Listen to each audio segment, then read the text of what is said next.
Well, hey, good evening, everybody. Hope you guys are having a great week. I know the last couple of days have been very hot and humid, but it is absolutely gorgeous out there today. As I was watching those opening titles roll, it just suddenly struck me that drone footage from inside the church as we lift up, for many of you, that's the only view you've got of the inside of the sanctuary and have had now for the last few months. And you know, unfortunately, it looks like it's going to continue to be that way for a while. We're starting to think about what it might look like if and when we're able to open. But we're certainly not at that point yet. We want to make sure that we are a church that is able to be the church that we want to be when we come back together. So our session is going to be having further discussions about that this coming Tuesday when we meet. And hopefully we'll be able to communicate more to all of you as a congregation after that point. Hey, I hope you all had a chance to look at the weekly newsletter that came out. There's a lot of stuff going on here in the life of the church, starting with tomorrow night's Zoom meeting. Tomorrow night, Andrew Beard is going to host a meeting on a discussion group on racial issues. So the information and the invitation for that went out in the newsletter. So if you'd like to be a part of that, we would love to have you come, share your thoughts, be together. I'm not sure what all of Andrew's plans are at this time, but Zoom does allow us to step out into some breakout kind of rooms where we can have conversations amongst sort of 3, 4, or 5 people, as well as the large group conversation as well. So I hope you're able to join us for that tomorrow evening.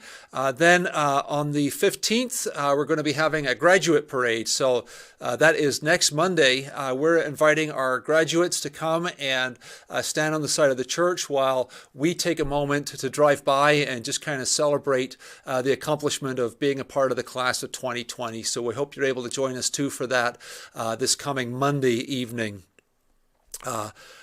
If you notice too, and you in the newsletter, you'll see that our youth and our kids connections are carrying on. CT and Shara continue to do great work in trying to keep our families and our youth connected during this time of COVID-19.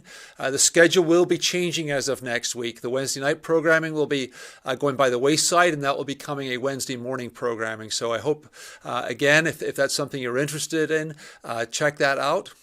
And then also, Jack Eichhoff's memorial service will be next Tuesday, the 16th.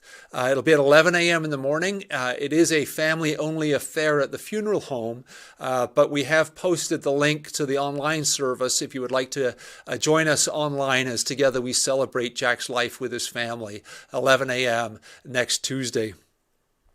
Gosh, that feels like a typical Sunday morning piece, and it certainly does feel that as our culture and as our society is starting to open up a little bit more, that we are engaging more with one another. We are having more opportunities to get together with social distancing. This week, Shara was out, visited with some families. I know CT has it in his plans as well to get out and visit with some of our families in a social distancing manner. And I hope you guys are finding opportunities now that things are opening up to connect a little bit more as well. The last number of weeks, we've had an interview here each week, and I don't have an interview this week for you, although I do notice here on the comments, this is not related to the interview, Peggy, it is really good to hear that Don's non-invasive procedure to remove the stone and clean out his bile duct went well and that he is doing well. So we're really glad to hear that, and we will continue to keep praying for him. Again, don't forget, folks, to submit your prayer requests for Sunday morning. We have 2 Sunday mornings left with Andrew and Steph. After those 2 Sundays are gone, the 21st will be their last official Sunday with us. Then you will start to see Connie live at the piano again. So we're excited for that. And Len will be our song leader at that point moving forward for our Sunday morning online services. So we're excited for that as well. Anyway, as I was saying, no interview this week, but I do want to jump into our thought for the week here quickly. This is taken from the prophet Jeremiah. And in Jeremiah 22, verse 3, we see him saying this. This is God's message. Attend to matters of justice. Set things right between people. Rescue victims from their exploiters. Don't take advantage of the homeless, the orphans, the widows. Stop the murdering.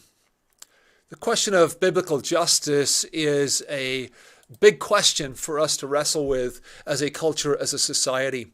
But what does biblical justice look like? Well, rather than try to explain that to you as part of the thought, I want to share a little kind of cartoon piece with you from an organization called the Bible Project. I hope you enjoy this.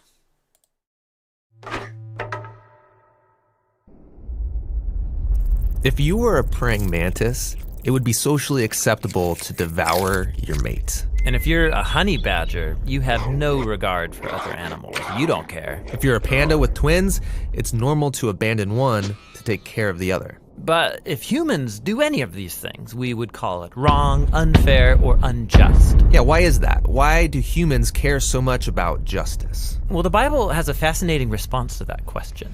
On page 1, humans are set apart from all other creatures as the image of God. Yeah, God's representatives who rule the world by his definition of good and evil. And this identity, it's the bedrock of the Bible's view of justice. All humans are equal before God and have the right to be treated with dignity and fairness no matter who you are. And that would be nice if we all did that. But we know how the world really works. And the Bible addresses that too. It shows how we are constantly redefining good and evil to our own advantage at the expense of others. Yeah, self-preservation. And the weaker someone is, the easier it is to take advantage of them. And so in the biblical story, we see this happening on a personal level, but also in families, and then in communities, and in whole civilizations that create injustice, especially towards the vulnerable. But the story doesn't end there. Out of this whole mess, God chose a man named Abraham to start a new kind of family. Specifically, Abraham was to teach his family to keep the way of the Lord by doing righteousness and justice. Yeah, doing righteousness, that's a Bible word I don't really use, but what comes to mind is being a good person. But what does that even mean, being good? The biblical Hebrew word for righteousness is tzedakah, and it's more specific. It's an ethical standard that refers to right relationships between people. It's about treating others as the image of God, with the God-given dignity they deserve. And this word justice, it's the Hebrew word mishpat. It can refer to retributive justice. Like if I steal something, I pay the consequences. Exactly. Yet most often in the Bible, mishpat refers to restorative justice. It means going a step further, actually seeking out vulnerable people who are being taken advantage of and helping them. Yeah, some people call this charity. But mishpat involves way more. It means taking steps to advocate for the vulnerable and changing social structures to prevent injustice. So justice and righteousness are about a radical, selfless way of life. Yeah, and you find this idea all over the Bible. Like here, in the book of Proverbs, what does it mean to bring about just righteousness? Open your mouth for those who can't speak for themselves. And what do these words mean for the prophets, like Jeremiah? Rescue the disadvantaged, and don't tolerate oppression or violence against the immigrant, the orphan, and the widow. And like here, look in the book of Psalms. The Lord God upholds justice for the oppressed, gives food to the hungry, and sets the prisoner free. But he thwarts the way of the wicked. Whoa, he thwarts the wicked? Yeah, in Hebrew, the word wicked is rasha. It means guilty or in the wrong. It refers to someone who mistreats another human, ignoring their dignity as an image of God. So justice and righteousness is a big deal to God. Yes, it's what Abraham's family, the Israelites, were to be all about. They ended up as immigrant slaves being oppressed unjustly in Egypt. And so God confronted Egypt's evil, declaring them to be Rasha, guilty of injustice. And so he rescued Israel. But the tragic irony of the Old Testament story is that these redeemed people went on to commit the same acts of injustice against the vulnerable. And so God sent prophets who declared Israel guilty. But they weren't the only ones. There's injustice everywhere. Yeah, some people actively perpetrate injustice. Others receive benefits or privileges from unjust social structures they take for granted.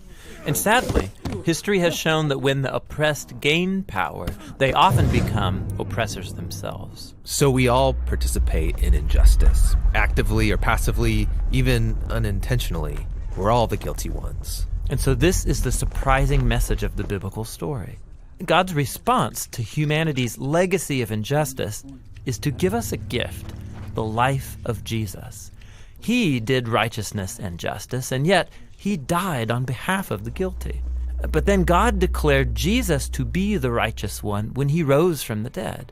And so now Jesus offers his life to the guilty so that they too can be declared righteous before God, not because of anything they've done, but because of what Jesus did for them. The earliest followers of Jesus experienced this righteousness from God, not just as a new status, but as a power that changed their lives and compelled them to act in surprising new ways. Yeah, if God declared someone righteous when they didn't deserve it, the only reasonable response is to go and seek righteousness and justice for others. This is a radical way of life, and it's not always convenient or easy.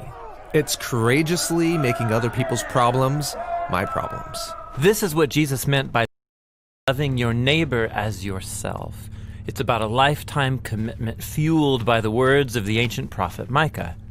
God has told you, humans, what is good, and what the Lord requires of you is to do justice, to love mercy, and to walk humbly with your God.